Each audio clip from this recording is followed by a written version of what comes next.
Itu pagar laut udah berapa bulan tuh laut dipagar. Kalau menterinya nggak bobo kan pasti tahu. Luar biasa. Jadi kita nggak usah lihat-lihat yang dari titipan, yang bukan titipan juga banyak yang aneh-aneh. Gini-gini kan saya pernah jadi sesmenko, kan tahu apa dalamnya kementerian. Kita kan aparat hukum kita nggak jelas sekarang. Ya benar, saya merasakan Pak. Kawal pakai mobil, kinin kawal pakai motor buah kan. Nah, kerjaan nggak jelas. Kerjaan nggak jelas. Yang kemarin di demo itu, sama itu karyawan salah satunya ada tuh Menristek. Itu Menristek kalau di demo sama karyawannya. karyawan. Yang Pak Eko tahu tentang sosok Prabowo. Waktu saya jadi anak buah beliau tuh.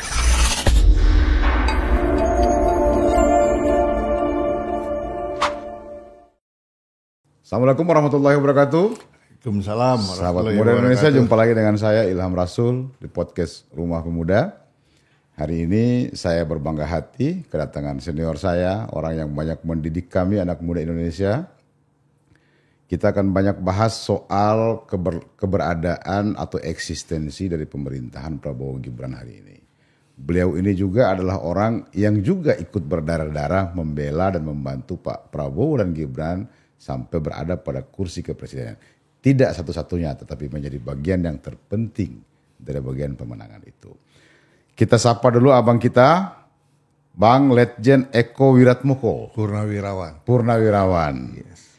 Beliau ini adalah tentara aktif, tentara lapangan, pernah jadi Pangdam Patimura di Ambon, pernah juga menjadi Pangdam Brawijaya di Jawa Timur, terakhir menjadi Sekretaris Menko Polhukam.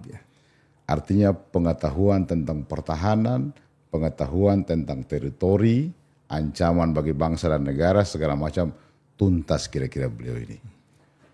Kita sapa dulu. Assalamualaikum Pak Eko. Waalaikumsalam. Terima kasih Pak telah berkenan kami undang. Beri semangat, beri inspirasi terus pada anak muda Indonesia. Karena ke depan ya kami inilah yang akan mengisi ini Pak. Setelah bapak-bapak, ya kami inilah yang akan menjadi pengisi penerus bangsa ini ke depan. Bang, belakangan ini banyak orang yang meragukan soal apakah Pak Prabowo ini akan berhasil dengan banyak visi yang besar hari ini, visi yang sangat populis hari ini, tetapi orang ragu dengan keberadaan sejumlah orang atau sejumlah menteri dalam kabinet Pak Prabowo ini, yang konon adalah titipan pemerintahan yang lama. Iya. Bagaimana Bang Eko melihat ini? Oh gitu. Terima kasih Ilham. Jadi saya melihat ini ya. Jadi yang jadi titipannya Pak Jokowi yang pada kabinet Pak Prabowo, saya rasa bukan hanya titipan aja yang aneh-aneh Pak, yang seharusnya kita soroti. Banyak kan yang aneh-aneh. Ada yang minta anggaran 20 triliun. Oke, Menteri HAM kalau nggak salah itu. Ada yang membuat surat kepada kepala desa untuk untuk mendukung istrinya jadi bupati. Kan betul. Itu banyak yang aneh-aneh tuh. Kemudian ada juga yang apa tuh cari dokter plagiat. Kan ada juga yang aneh-aneh. Kemudian gas juga distribusinya tanpa dilihat-lihat juga, akibatnya rakyat yang jadi korban. Gas nggak ada. Kemarin sampai ada yang meninggal tuh Pak di Pamulang tuh gara-gara antri gas. Sekarang mau beli gas melon aja mau kalah kalau kita beli emas, harus pakai KTP kartu keluarga. Nah, banyak lah yang aneh-aneh jadi banyak. Ya kemudian ada juga ya kemarin ini kan ada pemerasan apa tuh orang Malaysia ya yang di bandara diperas oleh Polres kan itu ada kan beberapa orang anggota Polres Malaysia itu. Kok itu pemerasan itu termasuk kode etik atau kriminal? Kriminal itu. Nah kriminal, kenapa mesti kode etik gitu kan? Nah itu kan bisa kelihatan yang betul-betul apa tuh bisa mensupport pemerintahan mensupport ini. pemerintahan Pak Jokowi. Kita lihat juga nih pagar laut. Pagar laut. Nah, pagar laut kok kayak kinerjanya Pak Prabowo pakai 100 hari segala. Sampai sekarang mungkin udah lebih dari 100 hari nih nggak selesai. Betul. Bahkan hilang sekarang. Lah iya pemerintahan pagar makanya laut. jadi kan itu kan urusannya siapa tuh pagar laut? Itu kan urusan banyak kementerian. Harusnya Menko-nya dong yang bertindak, Menko-nya nggak kelihatan ada yang bertindak, Pak. Nah, itu saya lihat itulah. Jadi bukan hanya yang Pak Jokowi aja yang menghambat Kinerja Pak Pak Jokowi, Pak Prabowo ke depan gitu, Pak. Artinya memang Pak Eko lebih melihatnya secara objektif. Mau titipan siapapun sejauh dia bisa membackup kebijakan pemerintahan hari ini dan bisa lebih bagus, ya kenapa tidak? Kenapa harus dipersoalkan titipannya? Kenapa tidak mempersoalkan perilaku orang-orang yang hari ini? Iya betul Pak, itu benar Pak, itu benar sekali itu Pak. Luar biasa. Jadi kita nggak usah lihat yang dari titipan yang bukan titipan juga banyak yang aneh-aneh. Iya kan Pak? Betul. Kayak ya Menteri KKP misalnya soal pagar sekarang laut. gini aja lihat, itu pagar laut udah berapa bulan tuh laut dipagar. Kalau menterinya nggak bobo kan pasti tahu. Itu ada pagar laut di tengah laut. Betul. Nggak nunggu netizen bunyi dulu. Nggak nunggu. Nggak nunggu rame dulu ya kan. Rame dulu. Gitu. Iya.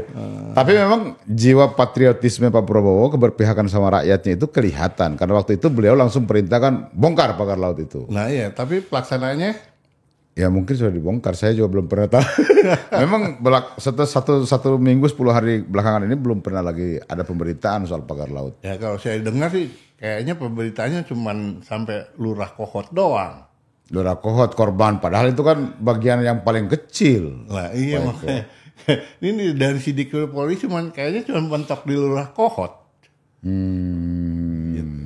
Gimana polisi mau bertindak Pak? Orang di sana ada markas Brimob dibangunin di PIK tuh. Ya, ini semua yang harus diberesi oleh Bapak Prabowo Subianto kira-kira. Betul Pak. Nah hari ini kan banyak orang yang melihat bahkan sudah ada mobilisasi gerakan sosial bahkan gerakan politik mungkin yang menggunakan tagar Indonesia Gelap. Ini lebih menyoroti soal kebijakan Pak Prabowo yang memangkas sejumlah pos-pos anggaran terkait pembangunan dan memfokuskan kepada makan bergizi gratis dan pengadaan 2 juta rumah sebagaimana janji kampanyenya. Nah, bagaimana? Kalau menurut saya pemangkasan efisiensi itu udah benar. Udah benar.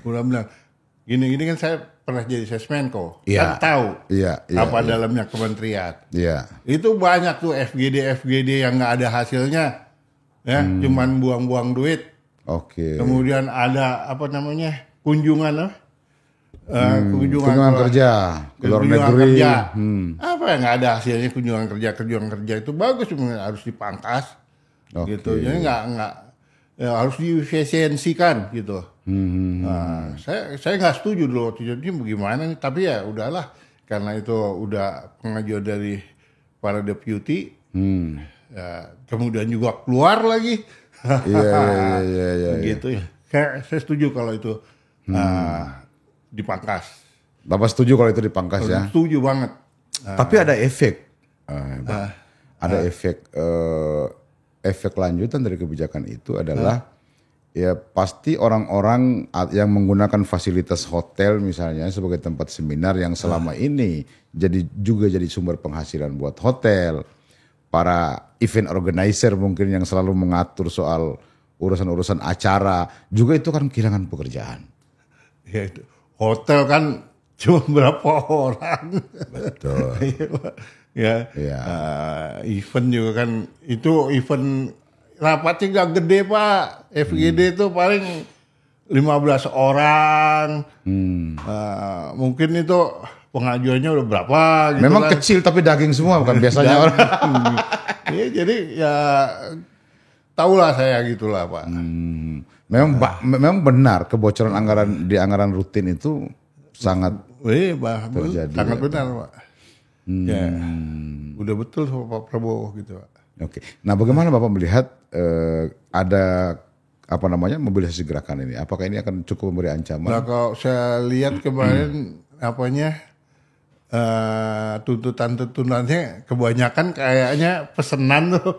Oh ya. Nah iya sekarang gini kan makan gratis kan belum lama. Betul. Kan susah Pak. Emang gampang ngasih seluruh orang bertahap. Iya betul. Nah, yang saya lihat bagus tuh tuntutannya itu segera undang-undang perampasan aset itu diwujudkan. Nah itu boleh, benar gitu benar ya. itu atau tambahin lagi aparat hukum, penegak hukum harus benar-benar ke arah keadilan, ya menjunjung keadilan, menjunjung hukum, bukan menjunjung kepada perorangan. Okay. Nah itu kita kan aparat hukum kita nggak jelas sekarang. Iya. Ya benar saya merasakan Pak. Ya barang hilang yang nyari harus pakai duit. Lapor pun harus pakai duit. Ya, pengamanan harus pakai duit. Kan udah tugasnya pengamanan. Negara bahkan sudah biayai kan Pak. Ya nggak tahu Pak. Nah itu saya merasakan. Sekarang saya udah nggak jadi aparat pemerintahan, udah pensiun. Kemudian saya mengabdi di luar pemerintahan. Yang saya alami seperti itu Pak. Gitu. Ya itu yang harus didemo dong sama mahasiswa. Nih penegak jalannya pemerintahan kan harus diawali dari penegakan hukum yang benar. Iya betul. Yang gitu. Itu aja Pak. Atau cari tahu tuh siapa yang terbitkan sertifikat pagar laut. Laut. Ya. Mana ada laut di sertifikat. Tapi faktanya hari ini di Indonesia ada loh Pak.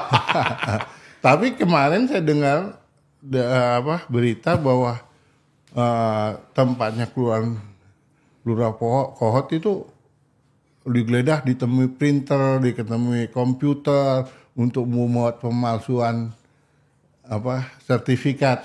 Oh iya. Apakah iya gitu Pak? Pasti kan namanya di kepala desa atau kelurahan kan pasti ada komputer, ada printer Pak. Iya betul. Nah, jangan sampai diberhentiin sampai di situ aja. Iya kan memang benar hilang sekarang, nggak ada lagi proses lanjutannya. Di awal-awal sih rajin Menteri ATR itu ke sana, katanya membatalkan 50 sertifikat. Tapi ada 200 sertifikat yang belum dibatalkan. Jangan-jangan yang 150 hilang nih. Nah itu loh Pak. Nah ini semua harus menjadi perhatian Pak Prabowo ya Pak. Iya, ini perhatian rakyat juga. Kemarin demo harus itu. Penegak hukum nih gimana nih gitu. Demo kemarin. Jangan demo program makanan bergizi gratis. Gitu. Orang susah butuh barang itu. Iya Pak. Benar. Oke baik Pak. Menurut Pak Eko, Pak Presiden Prabowo harusnya meresafel kabinet kapan? Ya itu kan kapan dan tidaknya itu kan resapel, masalah urusan resapel itu urusannya presiden ya. Ya betul. Nah ya presiden kan juga harus melihat mana menteri yang kerja, mana menteri yang nggak kerja gitu kan. Harus melihat apa input outputnya gitu kan. Ya.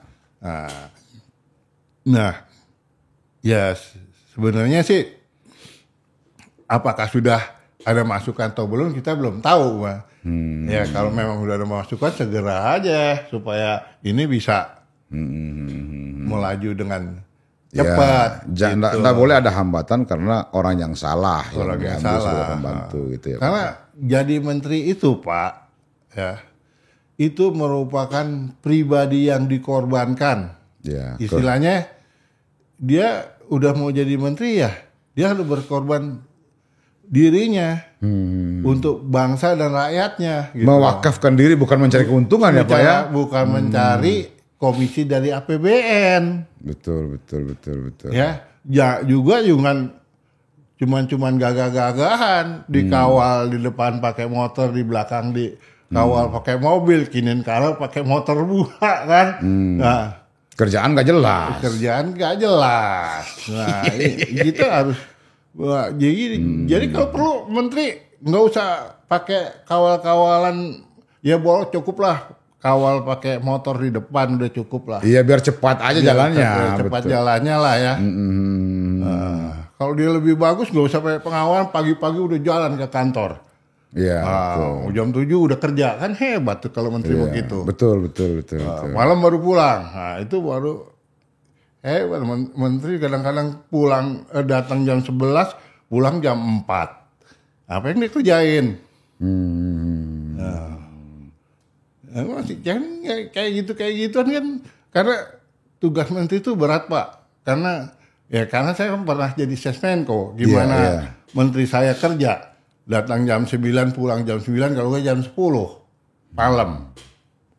Memang pure bekerja gitu. Pure bekerja Pak, rapat tuh bisa 13-14 kali sehari. Kali sehari Pak, kadang-kadang itu pun nggak habis, baru 12 udah malam, udah kok besok. Itu masih sisa. Kadang-kadang Sabtu atau Minggu dia terima tamu di rumah. Memang benar-benar waktu buat dirinya, keluarga segala macam dikorbankan untuk kepentingan bangsa dan negara. Itulah menjadi menteri. Makanya saya harus jadi menteri ogah. Nggak siap malah Bapak ya. Siap saya. Karena berat pekerjaannya. Karena berat. Nah, saya udah tua begini lagi, suruh begitu gimana? Kayak muda-muda ya harus begitu, jangan muda-muda datang jam 9 pulang jam 4. Iya. Berat Pak pekerjaan menteri itu. Kalau dia ngerti pekerjaannya, nggak habis-habis tuh pekerjaan. Ya. Kalau dia nggak ngerti kerjaan ya bingung. Anggap jam 4 bisa pulang udah nggak ada kerjaan. Nah gitu. Oke. Dan fenomena itu kelihatan hari ini ya Pak? Fenomena kelihatan hari ini. Saya nggak bisa sebut. Iya.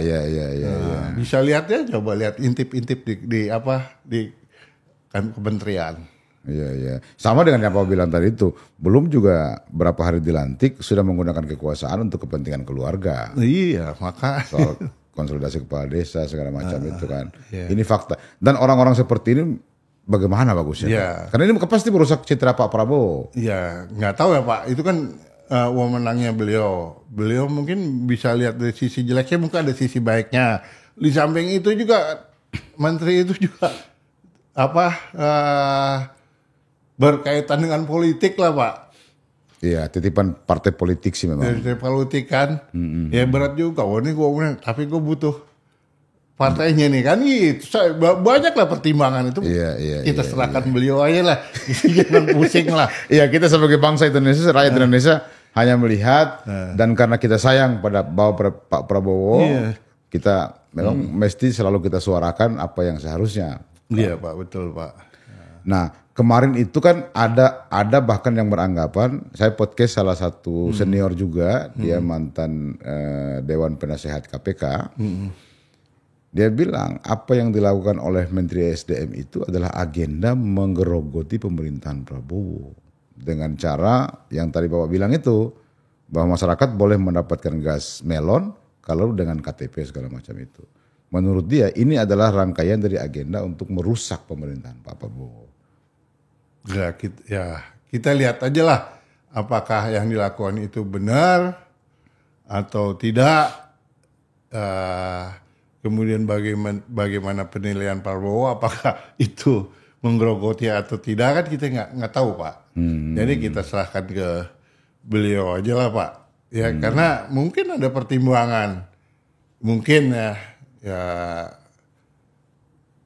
bahwa subsidi gasnya udah berat banget untuk dilaksanakan, jadi betul-betul selektif untuk memberikan subsidi. Seperti bensin bensin subsidi Pertalite, kemudian solar busuk. Solar busuk itu biosolar. Solar busuk. Nah, itu kan pakai barcode, dibarcodein. Jadi mungkin untuk betul-betul menyeleksi penggunaan Subsidi ini diperuntukkan untuk orang yang membutuhkan. Tepat, pada yang tepat Oke, gitu. orang yang tepat. Gitu, Pak. Mungkin ke situ bisa jadi. Tapi kalau kita lihat jadi dokter udah plagiat gimana ya? Iya, bahaya dong. Nanti kita harus percaya siapa kalau cek kesehatan. Berat juga itu. Pak Eko, yang Pak Eko tahu tentang sosok Prabowo secara personifikasi ya, karena kan Bapak sama-sama tentara ini. Mungkin Bapak juga pernah satu kantor dengan beliau. Iya. Ya kan? Bukan satu kantor. Satu satuan. Iya, berarti kan banyak hal yang Bapak tahu lah tentang sosok atau personifikasi Bapak. Bagaimana itu, Pak? Oh, waktu saya jadi anak buah beliau tuh Danjen waktu itu. Danjen Kopassus. Saya Danyon di batalion 22 waktu itu. Waktu itu saya beliau tuh sering ngecek, Pak. Langsung. Waktu dulu ngecek langsung. Lihat di batalion saya ada keliling. Nggak tahu gimana. Di depan penjagaan saya ada kertas rokok. Yang nggak mungkin lah orang penjagaan lempar buang sampah ke depan itu kan. Mungkin lewat kena angin ada di situ. Betul. Marah beliau. Ya. Puntung rokok doang ini, Pak? Bukan, kertas rokok. Oke. Marah beliau kepada saya. Kebetulan saya mau sesko, Pak. Sekolah sesko kan, Pak ya. Beliau marah langsung. Saya cabut, bilang, Daniel kamu. Saya cabut kamu seskonya. Marah beliau sama saya. Tapi saya nggak ada di situ, Pak. Oke. Wah, udah bilang gitu kan. Saya lapor anak buah saya. Saya takut kan, Pak. Waduh nih, sesko saya udah capek-capek, terus mau dicabut lagi kan. Wah, udah saya cari anak buah saya yang dekat sama beliau. Oh, Bapak sekarang juga besok hari Minggu ke Cendana. Menghadap. Oke. Menghadapkan beliau waktu itu masih rumah Cendana, Pak. Ya masih ada mantu Pak Presiden lah ya. Ke Cendana, saya ke rumahnya Pak Prabowo, rumahnya Bu Titi kan di Cendana. Saya ngadep beliau. Ngadep beliau, biasanya beliau kalau di situ nggak marah-marah, Pak. Oke. Dia datang ngadep langsung tungguin, diterima sama beliau. Udah, Pak saya izin, Pak, saya salah, mengakui salah lah pokoknya. Dia bilang udah jangan diulangi lagi. Nggak. Akhirnya tenang hati saya nih. Oke. Wah, saya langsung pulang, saya beres itu batalion saya bersihin, saya cat semua. Udah selamat. Berapa? Seminggu saya bersih-bersih. Itu dicek lagi sama beliau, Pak. Lihat dia lewat. Begitu dia lewat, saya tanya nggak ada masalah. Nggak. Alhamdulillah. Betul, Pak. Waduh, ngeri, Pak. Memang beliau orangnya rigid itu ya. Ya, wah. Hal-hal kecil pun dia perhatikan sama beliau. Kecil iya, Pak. Apalagi kalau lagi kita kan lagi misalnya dalam rangka 5 Oktober gitu kan ada ulang tahun 5 Oktober kan ada baris berbaris tuh. Kita kan latihan, dia cek, Pak. Ada yang jelek langsung dihajar sama dia, Pak. Oke. Beliau tuh gitu. Memang orangnya perfect gitu. Perfect, Pak. Kemudian kalau nih kita nih lagi ngobrol-ngobrol, misalnya saya Pak Prabowo, Pak. Ini komandan gitu. Ngobrol enak tuh. Lagi enak-enak, ada laporan, Pak. Yang anggota begini-begini, marah dia. Marahnya bukan yang sama anggota tapi sama komandan-komandannya. Yang di depan ini yang kena marah, Pak. Iya karena tanggung jawab dia kata ya. Bukan salahnya komandan ini, komandannya lain. Gitu kena marah, Pak. Nah itu yang saya harapkan, beliau itu kok udah hilang yang kayak gitu-gitu, Pak. Dia sudah mulai berubah menurut Pak Eko. Iya, kok yang kayak gitu-gitu nggak muncul gitu sekarang gitu ya. Mungkin karena sipil kali ya, Pak ya. Wah, kalau kayak gitu bagus, dia cek langsung. Nggak benar, panggil betul lu, gue turunin lah. Itu bagus tuh, Pak. Oke. Ada isu yang berkembang tadi pagi saya baca berita, katanya Menristek yang kemarin di Nah, demo sama itu salah karyawan satunya ada tuh Menristek. itu Menristek kalau di demo sama karyawannya. Ya gimana cerita? Gimana tuh Menteri kalau di demo sama anak buahnya? Kedengarannya mau diresafel Pak. Sore ini katanya. Oh, alhamdulillah. Berarti memang beliau tetap ngecek sesuatu itu secara rigid Pak ya. Iya mungkin alhamdulillah mudah-mudahan beliau seperti itu. Udah nggak usah hiraukan tuh yang demo-demo tuh, hajar terus. Karena kalau berbuat yang benar untuk rakyat pasti Pak Prabowo bersama rakyat. Iyalah Pak. Nah, gitu. Oke. Saya sebagai anak buahnya mendambakan beliau seperti yang dulu gitu kan. Oh. Tegas. Tegas, rigid, dan tidak percaya dengan janji Pak. Buktinya dia cek lagi kan? Iya, cek lagi Pak, muter lagi gitu maksudnya. Waduh ngeri nih, gawat nih. Oh, alhamdulillah nggak ada apa-apa. Tenang saya. Ya ini saya berangkat juga sekolah Pak. Oke. Dalam hal misalnya kan saya banyak mendengar cerita dari senior-senior saya waktu ketika berproses di aktivis mahasiswa. Konon beliau tuh sangat memperhatikan kesejahteraan pasukannya. Iya Pak, betul.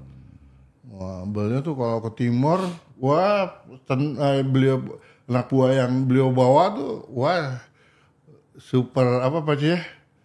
Lebih bagus peralatannya, lebih bagus dari yang lainnya Pak. Pasukan yang beliau bawa Pak. Jadi pokoknya dia pengen anggotanya bertugas dengan baik dan juga didukung dengan peralatan yang baik. Tapi ada gak sih mental beliau itu kalau bisikan dari orang dekat lebih dipercaya daripada bisikan orang yang dia tidak kenal sama sekali? Karena kan beliau punya rakyat Indonesia nih sekarang Pak. Kadang-kadang begitu Pak. Oke. Karena begini, ketika beliau dilantik jadi presiden, banyak orang yang ditangkap oleh KPK.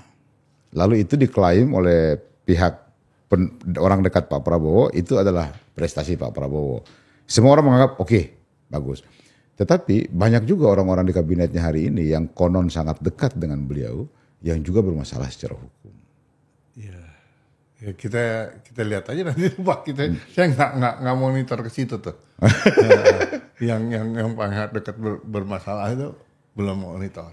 Iya. Ya, yang jelas kan Erlangga kan udah dipanggil Kejaksaan, kan masih jadi menteri juga gitu kan. Ya, karena itu publik tahu gitu kan Pak ya, betul. Siapa lagi Pak? Yang saya tahu fakta gitu kan jelas itu kan nggak mungkin nuntut dia ke saya kalau saya ngomong begitu kan jelas betul. Panggil kejaksaan kan beberapa jam, siapa yang nggak tahu dia dipanggil kejaksaan. Betul. Gitu. Bahkan mundur dari ketua umum Golkar juga nggak ada angin nggak ada hujan. Iya, Apalagi kalau bukan itu. Iya. Kira-kira itu menurut banyak gitu. dugaan. Oke, Pak, sebagai pendukung utama Pak Prabowo, Bapak kan pimpin Pandawa 5. Saya juga salah satu orang yang dibawa pimpin di Pandawa 5. Iya, Pak. Apa harapan Bapak?